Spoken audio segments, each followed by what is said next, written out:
Para realizar o sonho deles, paguei uma viagem de primeira classe para a Europa com minhas economias. Se vire sozinha! Meus filhos gritaram, jogando minha mala no chão do aeroporto e indo embora. Fiquei quieta. Apenas sorri.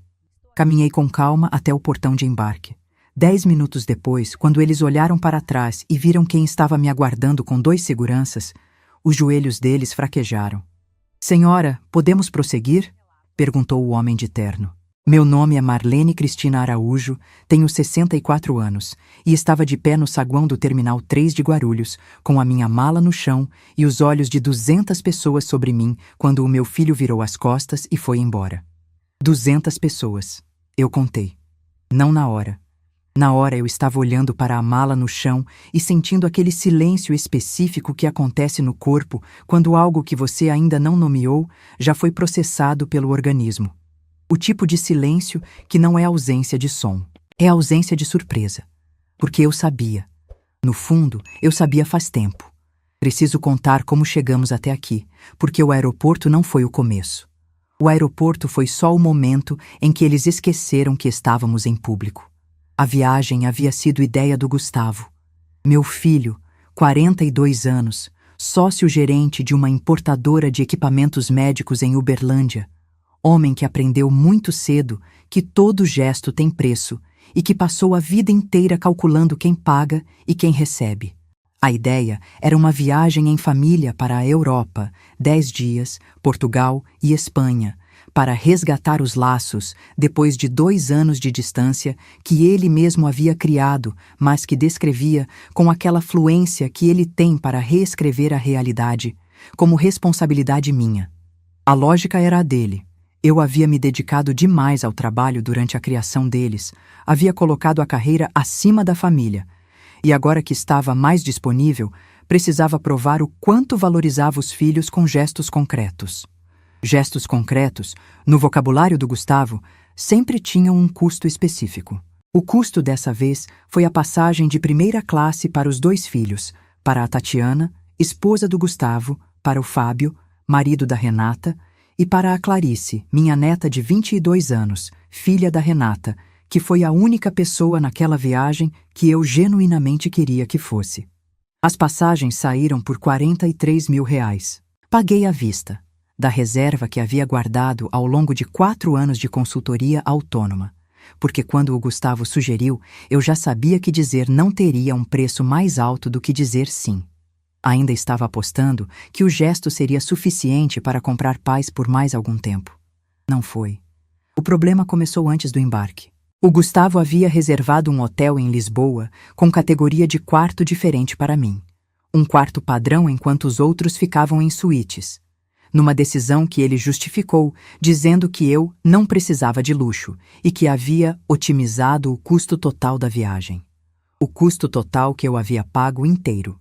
Quando questionei com calma, ele disse que eu estava sendo dramática. A Renata, minha filha, 41 anos, nutricionista com clínica própria no bairro Martins, ficou olhando para o chão. Esse seria o gesto dela durante toda a viagem. Olhar para o chão. Durante os 10 dias, fui tratada como acompanhante tolerada. Havia decisões de restaurante tomadas sem me consultar, programas organizados sem me incluir, conversas que paravam quando eu chegava. O Fábio tinha o hábito de fazer piadas sobre a geração que não sabe usar cartão de crédito e olhar para mim enquanto ria.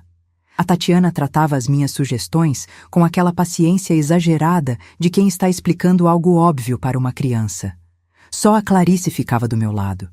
Ela caminhava comigo quando o grupo acelerava o passo. Ela escolhia o lugar ao meu lado no restaurante quando os outros se sentavam primeiro e deixavam a cadeira da ponta para mim. Ela tem os olhos da minha mãe e a teimosia que o pai dela, que é um homem sem espinha, não soube carregar, mas que, nessa filha, produziu algo melhor do que ele mesmo. E então chegou o último dia, e o aeroporto, e o momento em que tudo virou. O Gustavo havia decidido, em algum ponto da viagem que eu não fui consultada, que queria voltar pela primeira classe que eu havia comprado para mim. O assento que ele havia reservado para si era econômico. Escolha dele, na época da compra, por princípio. ficou por princípio, até perceber que o assento da mãe era melhor do que o dele. Chegou até mim no saguão do Terminal 3, com a voz baixa e o tom de quem está fazendo um favor. Disse que eu deveria ceder o meu assento de primeira classe para ele porque tinha reunião importante em Uberlândia no dia seguinte e precisava chegar descansado. Disse que não. Disse com calma, sem drama, sem explicação adicional. Só não. O que aconteceu nos 5 minutos seguintes foi o Gustavo realmente sendo o Gustavo, sem a camada de verniz que ele mantém quando tem plateia. Disse que eu era ingrata, que ele havia organizado tudo, que sem ele a viagem não teria acontecido, que depois de tudo o que ele havia feito por mim ao longo dos anos, eu ainda era capaz de fazer uma cena por causa de uma cadeira de avião. A voz foi subindo. A Renata estava ao lado dele, olhando para o chão outra vez. A Tatiana fingia examinar uma vitrine. O Fábio havia se afastado estrategicamente. As pessoas ao redor começaram a olhar. Não de relance, de frente, com aquela atenção imóvel de quem assiste a algo que reconhece, mas não quer nomear. Então, ele pegou a minha mala de mão que estava aos meus pés e jogou no chão. Não longe. Só jogou. Com força suficiente para fazer barulho e para que as 200 pessoas ao redor entendessem exatamente o que haviam acabado de ver. Disse: "Se vire sozinha." Virou as costas. Os outros foram atrás. Inclusive a Renata, que olhou para mim por meio segundo antes de seguir o irmão. A Clarice ficou parada por um momento, com a expressão de quem acabou de ver alguma coisa que não tem como desver. Depois veio até mim, se abaixou, pegou a minha mala do chão e colocou do meu lado. Disse, com uma voz que eu nunca havia ouvido nela antes, firme, baixa, sem hesitação: "Eu te ligo quando chegar." Endireitei o ombro, peguei a mala e caminhei com calma em direção ao lounge de primeira classe. Mas o que aconteceu na entrada desse lounge foi o momento em que essa história deixou de ser sobre o que o Gustavo havia feito e passou a ser sobre o que eu havia construído ao longo de 30 anos, sem que ele soubesse o tamanho do que existia ali. Porque o que o Gustavo havia se esquecido, ou escolhido ignorar porque havia reescrito a história de mim para si mesmo ao longo de anos, era que eu havia trabalhado 26 anos em distribuição regional de alimentos, construindo uma rede de relações que não some quando a pessoa se aposenta. Redes não são cargos. Cargos você perde quando sai. Redes você carrega. E o homem de terno que estava me aguardando na entrada do lounge com 2 seguranças era a prova disso. O homem chamava-se Henrique Matos, diretor de Relações Institucionais de um grupo de investimentos com sede em São Paulo, que, entre outras operações, detinha participação minoritária relevante numa rede de clínicas e distribuidoras de equipamentos médicos no Triângulo Mineiro, inclusive numa importadora de equipamentos médicos em Uberlândia, inclusive na empresa do meu filho. O Gustavo e o grupo haviam seguido direto para a fila do check-in internacional, a 30 metros dali, no mesmo saguão aberto. Ele ainda estava lá quando eu cheguei à entrada do lounge. Sei porque vi, pelo canto do olho, o momento exato em que ele olhou para trás. Vi o exato momento em que ele ficou imóvel. Não virei, mas eu ainda não sabia o pior que estava por vir. O que o Henrique me contou nos 40 minutos seguintes, ali dentro do lounge, com a janela dando para a pista e o barulho dos aviões cobrindo nossa conversa, foi o tipo de informação que muda a temperatura de tudo que você pensou que sabia. Eu conhecia o Henrique há 11 anos, desde uma rodada de negociações da distribuidora onde eu era diretora comercial. Ele havia me procurado meses antes da viagem, quando o grupo estava revisando o portfólio de participações no interior de Minas e pediu uma reunião informal para conversar sobre o mercado regional. Tomamos café por 2 horas num hotel em São Paulo em outubro. Ele foi direto, como sempre foi. O grupo estava avaliando a posição na importadora do Gustavo, que vinha apresentando irregularidades contábeis nos relatórios trimestrais, e queria a minha leitura de contexto antes de tomar qualquer decisão. Eu havia dado a leitura que podia, dentro do que era ético, e deixado o assunto em aberto. Quando comprei as passagens da viagem e soube que partiríamos de Guarulhos, mandei uma mensagem simples ao Henrique. Embarco no dia 12, pelo Terminal 3. Se quiser conversar antes, pode me encontrar no lounge. Ele respondeu em 20 minutos. Vou estar lá. Naquele lounge, ele me contou o que a auditoria havia encontrado na importadora. Notas fiscais com destinatários inexistentes, fornecedores cadastrados sem CNPJ ativo e uma discrepância de quase R$ 280 mil entre o faturamento declarado e o movimento real de estoque nos últimos 18 meses. A doutora Viviane Assis, sócia minoritária que me conhecia antes de conhecer o Gustavo, havia sido quem sinalizou a irregularidade para o grupo depois de tentar resolver internamente sem resultado. Não sabia de nada disso. Juro que não sabia. O que sabia, por tudo que havia observado ao longo de anos, era que o Gustavo operava no limite do que achava que podia ser visto. Só não sabia que havia ultrapassado esse limite com folga. Disse ao Henrique que não podia interferir nas decisões do grupo. Ele sabia disso. Ele disse que sabia e que não havia me procurado para interferência. Havia me procurado porque eu era a única pessoa que conhecia o Gustavo antes de ele ser o Gustavo empresário e queria entender se havia solução ou se era hora de acionar o conselho. Fiquei em silêncio por um momento. Depois disse: Henrique, faça o que o dever manda. Eu não sou mais responsável pelo que esse homem decide fazer. Ele assentiu. Chamou a comissária e confirmou o meu embarque. Voei de volta para Uberlândia sozinha, na primeira classe que eu havia comprado, com um copo de água gelada e o silêncio inteiro da aeronave para pensar. Naquele silêncio, tomei a primeira decisão que importava. Não ia reagir, ia agir. E há uma diferença enorme entre as duas coisas. Antes de continuar, eu preciso te perguntar uma coisa. O que você teria feito no meu lugar? Teria ido embora em silêncio? Teria gritado ali mesmo no saguão? Ou teria feito o que eu fiz, que foi endireitar o ombro, pegar a mala e caminhar? Me conta nos comentários. Porque o que vem agora vai depender muito de você entender por que eu escolhi o caminho que escolhi. Continua comigo. Em Uberlândia, liguei para o Dr. Fernando Queiroga na manhã seguinte, cedo. Fernando tem 68 anos e é o tipo de advogado que não grita porque não precisa. Havia sido o assessor jurídico da distribuidora durante 15 dos meus 26 anos lá, havia me defendido em 2 processos trabalhistas injustos e numa disputa de concorrência que levou 3 anos para se resolver a meu favor. E conhecia o meu histórico profissional com a precisão de quem acompanhou cada decisão.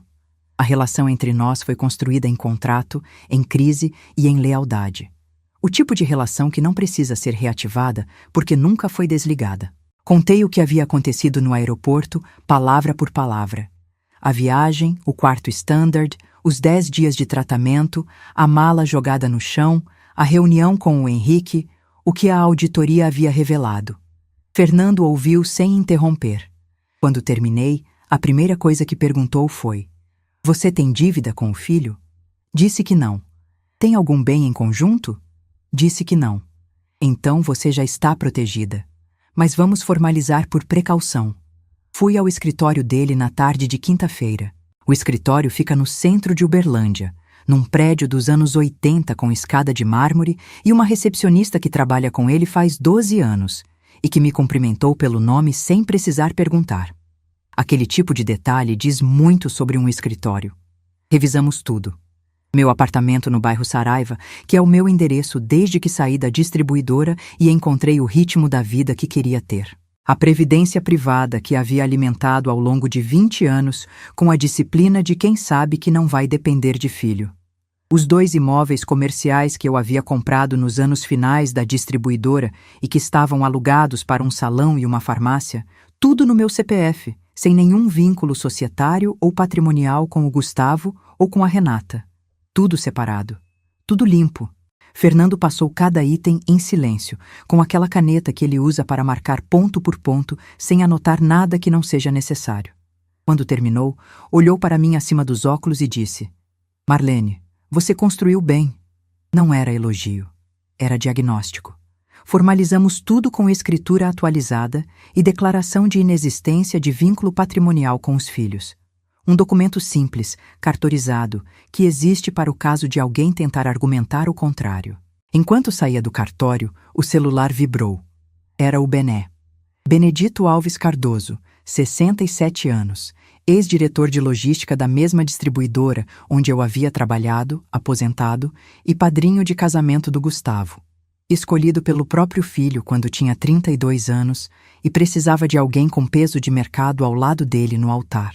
Bené aceitou o convite porque era leal a mim e achava que a presença dele poderia ajudar a manter o Gustavo nos trilhos.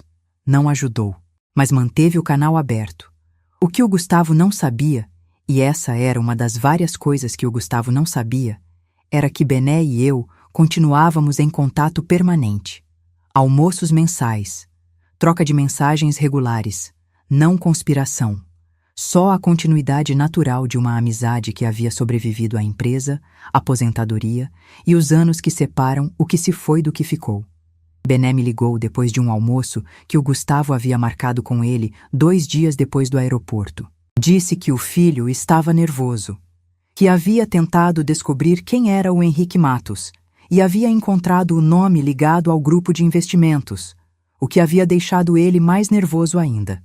Que a narrativa que o Gustavo estava construindo para si mesmo era que eu havia armado uma emboscada, que havia planejado o encontro no aeroporto especificamente para humilhá-lo na frente da família. Deixei o Bené terminar. Depois disse: Bené, ele não está errado que foi planejado. Está errado sobre o motivo. O Bené ficou quieto por um momento. Depois disse com a voz de quem está tentando entender antes de falar: Marlene, o que você sabe? Disse que sabia o suficiente para ficar quieta e deixar os processos seguirem o caminho deles. Ele respirou fundo, disse: Entendi, e não perguntou mais. O que eu estava fazendo naqueles dias, em paralelo às conversas com Fernando e com o Bené, era reunir tudo o que precisava reunir. Não como ofensiva, como precaução documentada. Há uma diferença entre atacar e estar preparada. E eu havia aprendido essa diferença em 26 anos de mercado, nos 2 processos trabalhistas que alguém tentou montar contra mim e que Fernando destruiu com documentação.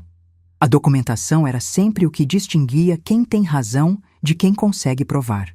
Pedi a Clarice naquela semana que me enviasse todas as fotos que havia tirado durante a viagem e no aeroporto.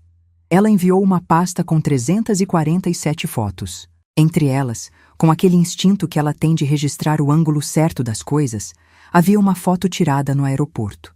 Não do meu rosto, da mala no chão, e da sombra do Gustavo virando as costas, em movimento, o passo já dado na direção oposta. Uma foto, tirada por uma neta de 22 anos que ninguém havia pedido que tirasse. Essa foto ficou guardada. Não enviada, não postada, não comentada. Só guardada. Precisava ainda de outra coisa. Precisava entender com clareza o que a auditoria havia encontrado e o que o processo poderia alcançar. Não porque fosse me envolver, mas porque um advogado que está te protegendo precisa saber o que está chegando para poder proteger com precisão. Fernando já havia sinalizado isso. A proteção patrimonial estava feita, mas o cenário jurídico ao redor precisava ser monitorado. Entrei em contato com o Henrique numa mensagem discreta, pedindo apenas que me mantivesse informada sobre o andamento formal, na medida do que fosse possível, sem comprometer o processo. Ele respondeu que podia fazer isso. Naquele mesmo período, a Renata começou a circular. Ela me ligou numa tarde com aquela voz que ela usa quando está transmitindo mensagem de terceiro, mas fingindo que é dela. A voz de quem ensaiou, mas não bem o suficiente.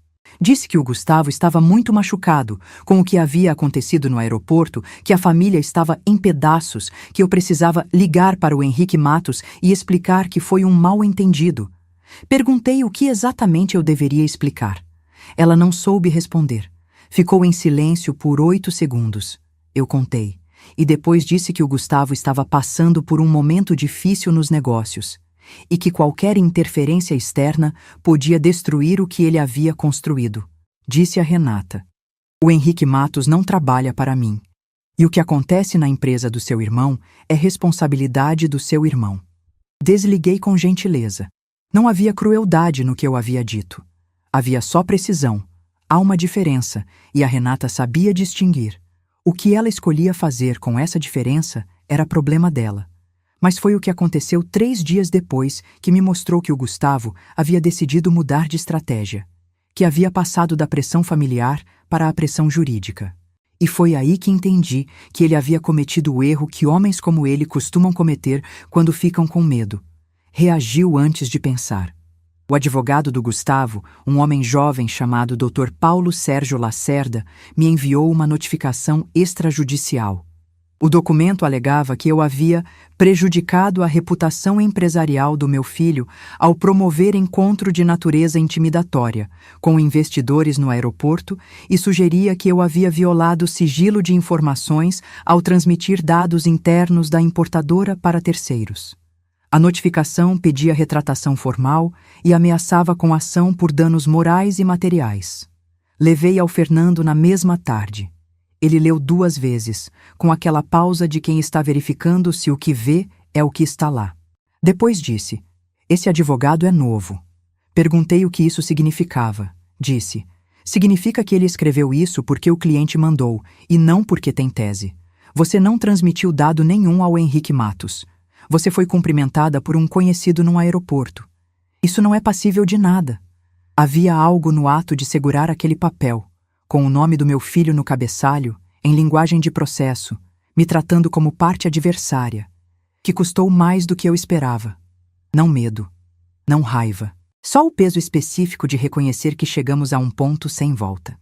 Fernando percebeu o silêncio. Não disse nada. Esperou. Preparou a resposta em 48 horas. A notificação de resposta era o dobro do tamanho da original e terminava sinalizando, com a clareza que Fernando usa quando quer que não reste dúvida, que qualquer ação judicial baseada naquelas alegações seria respondida com contraprocesso por litigância de má-fé. Não ouvi mais do Dr. Paulo Sérgio Lacerda. A jogada do Gustavo havia falhado, mas homens que jogam mal não param de jogar. Eles mudam de peça. E a peça seguinte foi mais difícil de segurar, porque veio por dentro. O isca foi necessário. Precisava que eles acreditassem, por algum tempo, que eu estava disposta a recuar.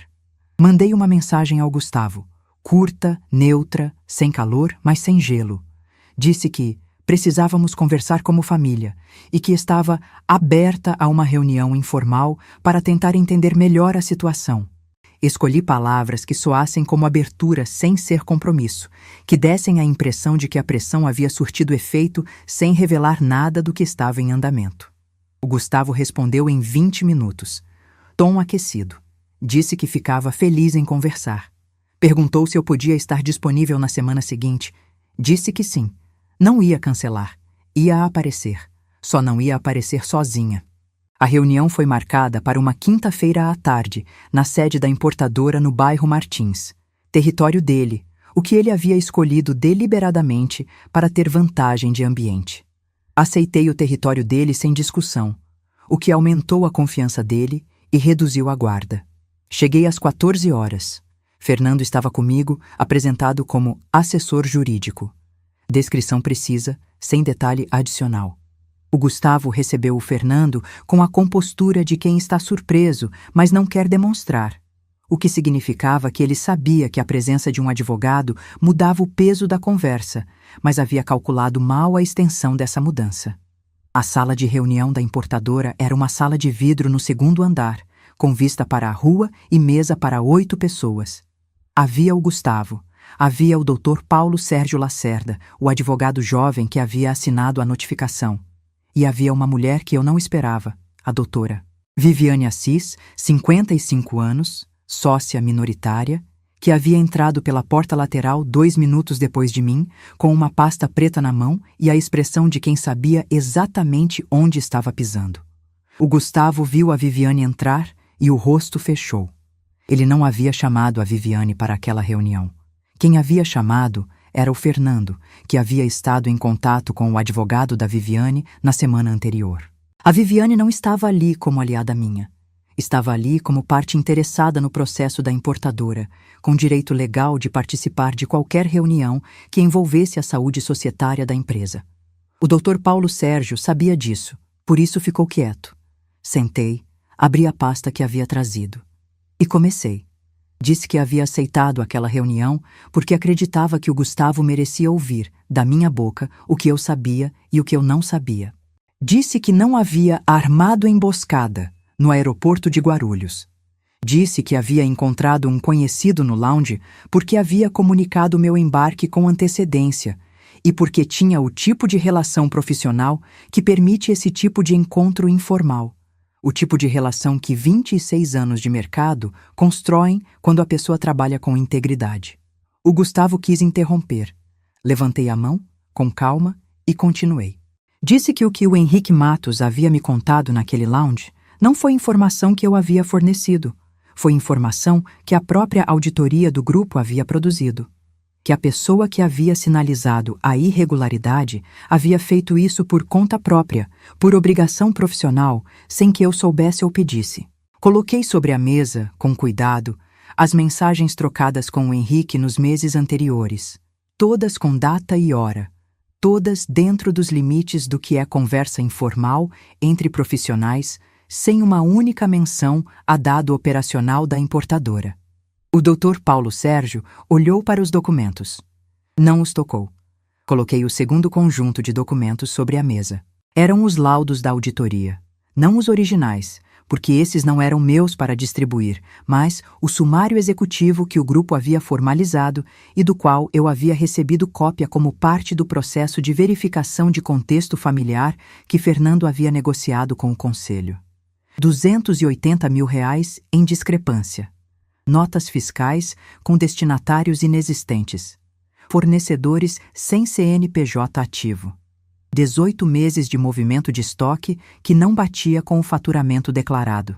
O Gustavo ficou imóvel. Não falei com raiva. Falei com a voz que uso quando estou sendo precisa. Disse: Gustavo, você é um homem inteligente. E um homem inteligente entende que o que está sobre essa mesa não foi colocado aqui por mim. Foi colocado aqui pelos seus próprios fornecedores fantasmas. O Dr. Paulo Sérgio disse algo sobre contexto processual e due process. Fernando olhou para ele com a paciência de quem tem 30 anos a mais de prática e disse: Doutor Paulo Sérgio, esses documentos estão todos dentro do perímetro legal de compartilhamento. Se tiver dúvida, posso te explicar o fundamento. O jovem advogado fechou a pasta que estava segurando. A Viviane, que havia ficado em silêncio até aquele momento, colocou a própria pasta sobre a mesa. Disse, com a voz tranquila de quem preparou o que ia dizer faz semanas: Gustavo, eu tentei resolver isso internamente por 6 meses. Tentei 3 vezes. Você sabe disso. Não era acusação. Era registro. O Gustavo olhou para a Viviane por um tempo longo. Depois olhou para mim. Havia algo naquele olhar que eu havia visto poucas vezes na vida. Não no Gustavo de 42 anos, mas no Gustavo de 12, quando levava uma consequência que havia tentado evitar e percebia que não havia saída lateral. A diferença é que aos 12 anos o olhar vinha com lágrimas. Agora vinha com a mandíbula travada de quem está guardando as lágrimas porque decidiu que isso é fraqueza. Eu não disse nada. Deixei o silêncio ocupar a sala. Fernando falou. Disse que o que estava sobre a mesa era o estado atual do processo e que o Conselho havia tomado a decisão de encaminhar representação ao Ministério Público do Estado de Minas Gerais por irregularidades contábeis e indícios de sonegação fiscal, com notificação paralela à Receita Federal. Disse que o processo seguiria o rito administrativo e criminal em paralelo, e que o único espaço de negociação disponível estava na colaboração voluntária com a auditoria, que poderia ser considerada como atenuante no processo. O Dr. Paulo Sérgio pediu para se retirar com o cliente para uma conversa particular. Saímos da sala. Fernando e eu ficamos no corredor por 15 minutos. Ele não disse nada. Eu também não. Havia um café na copa do corredor e eu fui buscar 2 copos porque precisava de algo para fazer com as mãos. Quando o Fernando pegou o copo, olhou para mim e disse só: Você está bem? Disse que estava. Não era mentira. Estava bem com o peso específico de quem faz o que precisa ser feito e sabe que fazer o que precisa ser feito tem um custo que ninguém desconta. Quando voltamos para a sala, o Gustavo estava sentado de novo, com o Dr. Paulo Sérgio ao lado. A expressão havia mudado. Não quebrada. O Gustavo não quebra fácil, mas reduzida. Como se o espaço que ele havia ocupado na sala antes da pausa tivesse diminuído alguns centímetros. Disse com a voz que ele usa quando está controlando: "O que vocês querem?" Fernando respondeu, no lugar de mim, o que era correto. "O grupo de investimentos quer a regularização e o ressarcimento. A doutora Marlene não está aqui querendo nada, além de que o processo siga com integridade." O Gustavo olhou para mim. "E você? O que você quer?" Fiz uma pausa. Pensei na mala no chão, nas 200 pessoas olhando, na Renata caminhando atrás do irmão sem olhar para trás, na Clarice que ficou, se abaixou e pegou a mala sem que ninguém pedisse. Disse: "Eu quero que você aprenda a consequência antes de precisar de outra lição." Ele não respondeu. A reunião terminou com um encaminhamento formal, redigido ali mesmo pelo Fernando e pelo doutor Paulo Sérgio, estabelecendo o prazo de 15 dias para que o Gustavo sinalizasse ao Conselho sua disposição de colaborar com a auditoria. A Viviane assinou como testemunha. Eu assinei como parte informada. Quando saímos, já no estacionamento, Fernando disse: "Ele vai tentar uma última jogada." Perguntei se ele tinha certeza. Disse: "Sempre tentam." Estava certo. Os vilões ficaram atordoados naquele dia, mas não derrotados. Naquela noite, o Gustavo ligou para o Bené. Não para pedir ajuda, para cobrar lealdade. Disse que havia ficado claro que o Bené estava do outro lado, que havia traído a confiança dele ao manter contato com a mãe e que considerava o padrinho encerrado. O Bené me ligou logo depois, com a voz de quem acabou de ser dispensado de uma função que ele exerceu por 10 anos. Não estava com raiva. Estava com a clareza tranquila de quem acabou de confirmar algo que havia suspeitado faz tempo. Disse: "Marlene, ele não vai aceitar. Você sabe disso." Disse que sabia. Que homens que não aceitam ficam bravos antes de ficarem quietos. E que era preciso esperar o bravo passar para chegar no quieto. Mas o que veio não foi só braveza. Foi mais calculado do que isso. A ameaça veio numa segunda-feira de manhã, 3 dias depois da reunião. Não veio pelo Gustavo diretamente. Veio pela Renata, o que foi mais doloroso, porque a Renata eu havia acreditado que estava começando a se distanciar do irmão. Ela me ligou com aquela voz diferente da semana anterior. Não a voz de quem está transmitindo mensagem de terceiro, mas a voz de quem está assustada de verdade. Disse que o Gustavo havia contratado um novo advogado, que esse advogado havia sugerido uma ação de interdição por incapacidade civil, alegando que eu estava apresentando comportamento errático e tomando decisões que colocavam em risco o patrimônio familiar, e que o Gustavo havia pedido a Renata que assinasse como correquerente. Fiz uma pausa antes de responder. Não de choque, de reorganização interna, porque a interdição é o tipo de arma que assusta não pela probabilidade de sucesso, que é baixa para qualquer pessoa que comprovadamente exerce atividade profissional e tem patrimônio estruturado, mas pelo processo em si, pelo constrangimento de ter que provar num tribunal que você está em posse das próprias faculdades, pelo desgaste de ser colocada em posição de defesa por alguém que deveria ser aliado. Perguntei a Renata com calma: "Você vai assinar?" Silêncio. Longo. O tipo de silêncio que diz mais do que qualquer resposta. Ela disse com a voz de quem está tomando uma decisão enquanto fala: "Eu não sei o que vou fazer." Disse: "Renata, você é adulta. E você estava no aeroporto." Desliguei. Liguei para o Fernando imediatamente. Ele ouviu. Depois disse: "Marlene, interdição não passa. Você tem atividade profissional documentada, patrimônio estruturado, sem histórico médico que sustente a alegação. Qualquer perito nomeado pelo juiz vai encerrar em uma audiência. Mas eles sabem disso. O objetivo não é ganhar, é desgastar." Perguntei se havia alguma forma de antecipar a defesa. Disse que sim, e que já estava pensando nisso. O medo real não era o processo. O medo real veio no dia seguinte, quando a Clarice me ligou.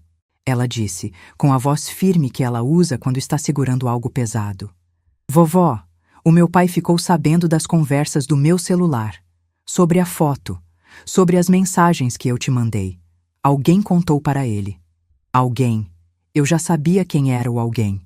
O Fábio marido da Renata, tinha acesso ao celular dela, e a Renata havia visto parte das nossas trocas quando a Clarice estava em casa. A Clarice havia contado à mãe sobre a foto da mala, sobre as mensagens do grupo da família no período anterior à viagem. A Renata havia contado ao Fábio, e o Fábio havia repassado ao Gustavo. A ameaça que veio na sequência foi contra a Clarice. O Gustavo havia dito à Renata que se a filha continuasse se envolvendo no assunto, ele se recusaria a pagar a faculdade da Clarice que havia prometido custear. A Clarice estava no 3º ano de arquitetura numa faculdade particular em Uberlândia. O Gustavo havia assumido essa despesa voluntariamente, 2 anos antes, num gesto que na época eu havia lido como generosidade e que agora eu via com clareza diferente. Era controle com prazo de vencimento. Fiquei quieta por um momento depois que a Clarice me contou. Depois disse: Clarice, você tem que continuar o seu curso. Não se preocupa com o custo. Ela perguntou se eu tinha certeza. Disse que sim, tinha certeza. Porque eu havia guardado, ao longo de 4 anos de consultoria, uma reserva de emergência que existia exatamente para o tipo de situação que você não consegue prever, mas para a qual se prepara de todo jeito. Essa reserva ia custear o restante do curso da Clarice sem que o Gustavo soubesse de onde vinha o dinheiro. Enquanto ele pensasse que ela dependia dele, manteria o canal de pressão aberto. Quando ela não dependesse mais, o canal fechava. Não disse isso à Clarice. Disse só: continua estudando. A virada estratégica veio de onde eu menos esperava. E de onde eu mais deveria ter esperado, porque havia sido construída por um homem que entende de estrutura. O Fernando havia feito algo que eu não havia pedido e que ele não havia comentado explicitamente. Havia contatado, durante a semana anterior à nossa reunião na importadora, o advogado da doutora Viviane Assis para entender qual era a posição dela em relação ao processo que se desenhava. Nessa conversa, havia ficado claro que a Viviane não estava apenas sinalizando irregularidade por obrigação. Estava preparada para testemunhar formalmente, com documentação, se o processo chegasse à esfera penal. Mas havia mais. A Viviane havia coletado, ao longo de 18 meses de suspeita, uma sequência de comunicações internas, mensagens de e-mail corporativo, registros de aprovação de fornecedores, autorizações de pagamento, que mostravam, de forma inequívoca, que as irregularidades não eram operacionais. Não eram erros contábeis, eram decisões, tomadas conscientemente, assinadas, rastreáveis, com o CPF do Gustavo em cada uma delas. Quando o Fernando me mostrou o sumário desses documentos, não os originais, que estavam sob custódia do advogado da Viviane e seriam entregues ao MP no momento certo, fiquei em silêncio por um tempo. Não porque me surpreendesse, mas porque ver documentado aquilo que você havia sentido por instinto tem um peso diferente. É a diferença entre suspeitar de uma coisa e saber de uma coisa, e essa diferença não é pequena. Havia ainda uma última peça que o Fernando havia guardado para o momento certo. O Bené, que havia sido dispensado pelo Gustavo como padrinho naquela ligação noturna, havia tomado uma decisão própria que o Fernando soube por uma conversa separada entre os dois. Bené havia redigido uma declaração escrita, de próprio punho, descrevendo 2 conversas que havia tido com o Gustavo nos 2 anos anteriores, em que o filho havia mencionado, nas palavras do Bené, maneiras de otimizar a carga tributária da importadora, que o contador não precisava saber de tudo. Eram conversas casuais, de almoço, que o Bené havia ouvido sem dar importância na época, que agora, colocadas em papel com data aproximada e contexto, tinham um peso diferente. Bené não era testemunha hostil. Era padrinho traído. E a diferença entre as 2 coisas é que o padrinho traído fala com a voz de alguém que acreditou no afilhado e foi abandonado quando ficou inconveniente. Esse testemunho, combinado com a documentação da Viviane e com o laudo da auditoria, formava algo que Fernando chamou de triângulo de convergência. 3 fontes independentes, sem contato entre si, chegando à mesma conclusão por caminhos distintos. Isso, nas palavras dele, tornava qualquer defesa de boa-fé tecnicamente impossível. Não usei nada disso para pressionar o Gustavo diretamente. Não precisava. O processo tinha motor próprio agora. O que eu precisava fazer era garantir que quando ele tentasse a última jogada, que o Fernando havia previsto e que eu sabia que estava chegando, eu estivesse com cada peça no lugar. A blindagem jurídica e emocional para o que viria foi construída em 3 frentes simultâneas. A primeira foi a proteção da Clarice. Formalizei a transferência dos valores necessários para o pagamento das mensalidades do restante do curso dela diretamente para a conta da instituição de ensino, com 1 ano e meio à frente. Fernando redigiu um documento simples que descrevia a natureza da transferência como doação sem condição, sem cláusula de retorno. Mesmo que o Gustavo tentasse provar algum vínculo, não havia vínculo. Havia uma avó pagando a faculdade da neta. Isso não é acionável por ninguém. Quando a Clarice ficou sabendo, e ela ficou sabendo no dia seguinte, porque mandei a ela uma mensagem com o comprovante e a nota de rodapé: "Você não deve nada a ninguém por esse curso." Ela ficou em silêncio por um tempo. Depois respondeu com uma mensagem curta: "Eu sei o que você fez, obrigada." Depois: "Posso te ligar?" Disse que podia. Ficamos 40 minutos no telefone. Não sobre o Gustavo, não sobre o processo. Sobre a viagem que íamos fazer juntas quando tudo passasse. Sobre Portugal outra vez. Sobre as fotos que ela ia tirar. A segunda frente foi a comunicação ao Jorge Luiz. Meu ex-marido havia me ligado num domingo à noite, com a voz de um homem confuso, dizendo que o Gustavo havia estado na casa dele contando a versão dele da história. Contei a versão real, com os documentos que mandei por foto enquanto falávamos, inclusive a foto da mala no chão que a Clarice havia tirado, inclusive as mensagens do período anterior à viagem onde o Gustavo havia articulado o plano de uma forma que tornava claro o cálculo por trás do gesto. O Jorge ficou quieto por um tempo longo. Depois disse: "Marlene, eu errei muito com você, mas isso que ele fez não tem justificativa." Não precisava que o Jorge validasse, mas ouvi. O que eu não esperava era que ele fosse ligar diretamente para o Gustavo e dizer isso. Não sei o que foi dito nessa ligação. Sei que depois dela, o Gustavo parou de usar a Renata como intermediária e começou a tentar falar comigo diretamente, o que eu interpretei como sinal de que o cerco estava apertando de fora. A terceira frente foi a mais silenciosa e a mais definitiva.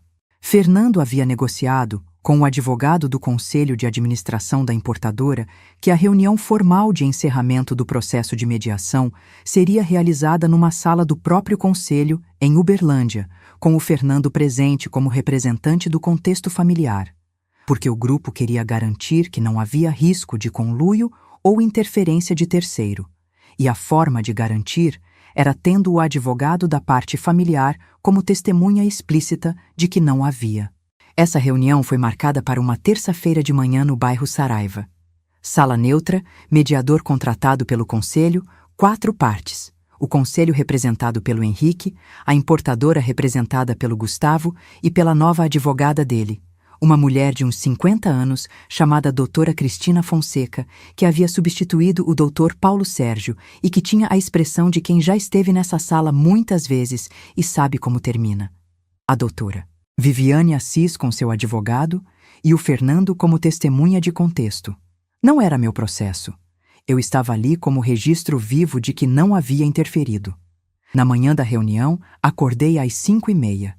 Não porque estava ansiosa, porque o corpo acorda antes do necessário quando sabe que o dia vai pesar. Fiz café.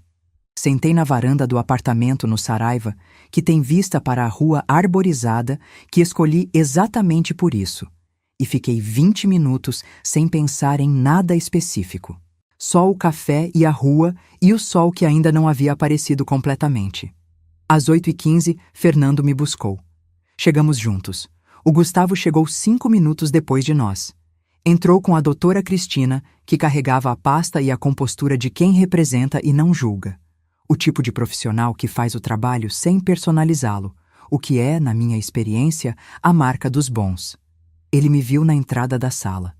Parou por um segundo. Depois entrou. Sentamos. O mediador abriu o processo com a formalidade devida. Descreveu as irregularidades encontradas. Descreveu o laudo da auditoria. Descreveu a representação encaminhada ao Ministério Público com os documentos reunidos pela doutora Viviane, as comunicações internas, as aprovações de fornecedor, as autorizações de pagamento com o CPF do Gustavo em cada uma. Descreveu a declaração testemunhal do Sr. Benedito Alves Cardoso sobre as conversas relativas à otimização tributária. Cada item foi lido em voz alta, com data, com valor, com nome. A doutora Cristina Fonseca, a qualquer outro ponto do processo, teria tentado interromper, questionar, protelar.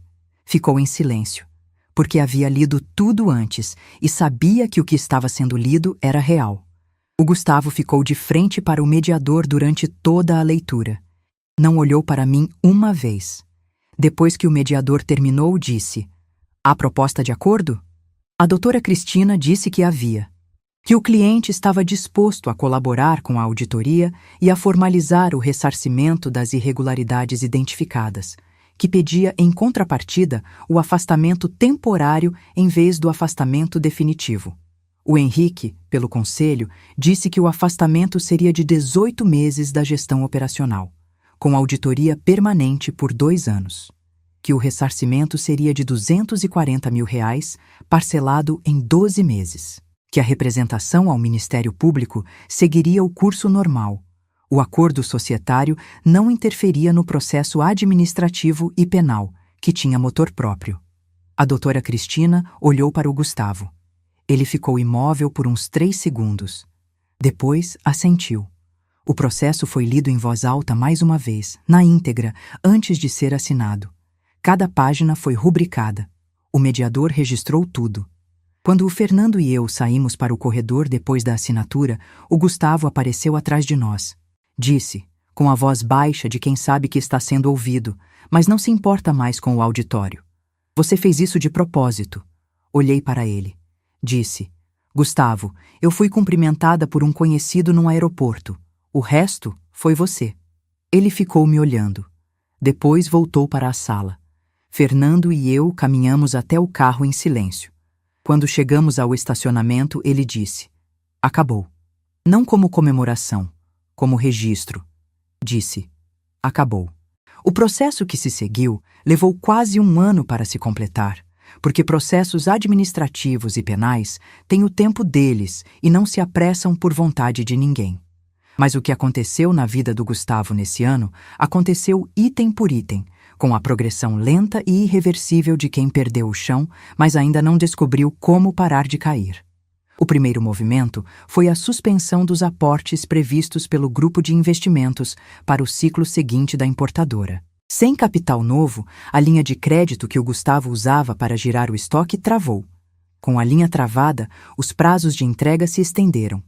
Com os prazos estendidos, os primeiros contratos começaram a ser renegociados. Em março, 2 meses depois do acordo, o Gustavo perdeu o contrato com um grupo hospitalar do Triângulo Mineiro, o maior cliente individual da importadora, responsável por quase 1/3 do faturamento anual. O hospital havia esperado 3 semanas por um lote de equipamentos com prazo contratual de 10 dias. Não esperou mais. Em abril, o segundo contrato. Em maio, o terceiro. A doutora Cristina Fonseca havia negociado bem o acordo societário. Mas o acordo societário não cancelava as consequências de mercado que irregularidades contábeis produzem quando ficam documentadas e circulam entre advogados empresariais. E circulam porque o mercado de equipamentos médicos no Triângulo Mineiro é menor do que parece de fora. O afastamento temporário de 18 meses da gestão operacional foi formalizado com um documento que o Gustavo assinou porque não tinha outra saída. Um homem que passa 18 meses afastado da operação de uma empresa em dificuldade não tem empresa no fim desse período, tem o nome na testa da gaveta. A Tatiana pediu separação em agosto, 4 meses depois do início do processo. Soube pela Clarice. Não pelos jornais, não por fofoca de terceiro. Pela Clarice, que me ligou numa tarde e disse, com a cautela de quem não quer ser mensageira, mas não consegue ficar com a informação: "Vovó, a Tatiana foi embora. Saiu com o apartamento que era dela antes do casamento, que estava no nome dela, o que o Gustavo havia aceitado na época como gesto de segurança para o casal e que agora era simplesmente uma saída que ele não podia bloquear, e com a filha pequena que os dois tinham. O carro do Gustavo, um SUV importado que ele havia comprado no ano anterior como símbolo de uma fase que havia terminado, foi retomado pela financeira em setembro por inadimplência. Bené me contou, sem drama, como quem registra um fato. Viram o caminhão da financeira na frente da casa dele terça de manhã. Não respondi. Não havia nada para dizer. Em outubro, o Gustavo precisou deslocar o escritório da importadora para um endereço menor, num bairro sem a visibilidade do Martins, num contrato de aluguel que Bené descobriu custar 1/3 do anterior. A mesa grande de 8 lugares da sala de reunião com vista para a rua foi vendida numa das plataformas de usados. Bené me contou porque achou que eu devia saber. Disse a ele: "Obrigada, Bené." Não perguntei mais. O processo penal seguiu o rito próprio, mais lento do que qualquer um esperava, como sempre é. A representação ao Ministério Público foi aceita. A Receita Federal abriu o procedimento administrativo fiscal em paralelo. Em novembro, o Gustavo recebeu notificação formal de ambos. A doutora Cristina Fonseca estava com ele nessa etapa. Era uma profissional competente e ele tinha sorte de tê-la, o que Fernando disse sem ironia quando soube. Fui informada pelo Henrique numa mensagem discreta. "O processo segue. Você está fora de qualquer perímetro.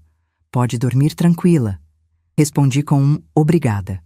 A Renata veio me ver numa tarde de agosto, sem avisar. Bateu na porta do apartamento com os olhos inchados de uma mulher que havia passado a noite acordada. Sentou na minha sala e ficou em silêncio por uns 2 minutos. O tipo de silêncio que tem conteúdo. Depois disse: "Eu te abandonei no aeroporto." Não era pergunta, era reconhecimento. Disse: "Sim, você abandonou." Ela esperava que eu dissesse mais. Não disse. Fui buscar café, coloquei a xícara na frente dela e sentei do outro lado da mesa. Deixei o espaço ser o que era. Ela disse: "Eu sempre tive medo dele." Disse: "Eu sei." Ficamos um momento em silêncio. Então ela disse, com a voz mais baixa ainda: "Eu fiquei acordada a noite toda pensando no que eu faria se fosse eu que estivesse com a mala no chão, e você que tinha ido embora." Não respondi de imediato. Deixei a frase ocupar o espaço que merecia. Depois disse: "Mas não foi você que foi embora." Ela fechou os olhos. Quando abriu, havia algo diferente ali. Não alívio. Não ainda. Só o começo de uma conversa que ia demorar anos para terminar. Não resolvi nada naquela tarde. Não era o momento. Mas a porta ficou entreaberta, que é diferente de aberta, e a Renata entendeu a diferença. A nova vida que construí naquele ano não foi dramática. Foi silenciosa, que é o tipo de vida que você aprende a valorizar quando passou décadas numa profissão barulhenta. Continuei a consultoria. Fechei 2 contratos novos no segundo semestre com distribuidoras do interior que me haviam procurado por indicação. A rede não dorme, não enferruja, não se ressente de ausência. Ela simplesmente continua existindo enquanto você cuida dela. Reformei a varanda do apartamento. Comprei as plantas que havia adiado por 2 anos. Marquei com o Fernando um jantar que havíamos prometido faz tempo e que sempre foi postergado por processo ou por prazo. E em março do ano seguinte, viajei para Portugal de novo. Sozinha dessa vez. Bem, sozinha não. Com a Clarice. Ficamos 12 dias. Nas suítes que eu escolhi, nos restaurantes que eu escolhi, no ritmo que eu escolhi. A Clarice fotografou tudo. Tem um talento natural para pegar o ângulo certo das coisas, já disse isso sobre ela, mas é um dos fatos que merece repetição. Havia um momento em Lisboa, numa esplanada com vista para o Tejo, que eu precisarei guardar para o resto da vida. O sol estava baixo. A luz era aquela luz de tarde que Portugal tem e que não existe em mais nenhum lugar do mundo exatamente assim. E a Clarice estava fotografando a margem oposta do rio quando parou, abaixou a câmera e me perguntou: "Vovó, você está feliz?" Pensei na pergunta com seriedade, como ela merecia. Disse que estava em paz, que é uma coisa diferente de feliz, mas que na minha experiência dura mais. Ela anotou isso no celular. Disse que ia usar um dia. Eu disse que podia. Ela já havia ganhado o direito. O Gustavo me mandou uma mensagem em novembro, meses depois do acordo. Texto longo, escrito com a formalidade de alguém que ensaiou. Falava em contexto difícil, em decisões precipitadas, em reavaliação de prioridades. Não havia pedido de desculpa direto.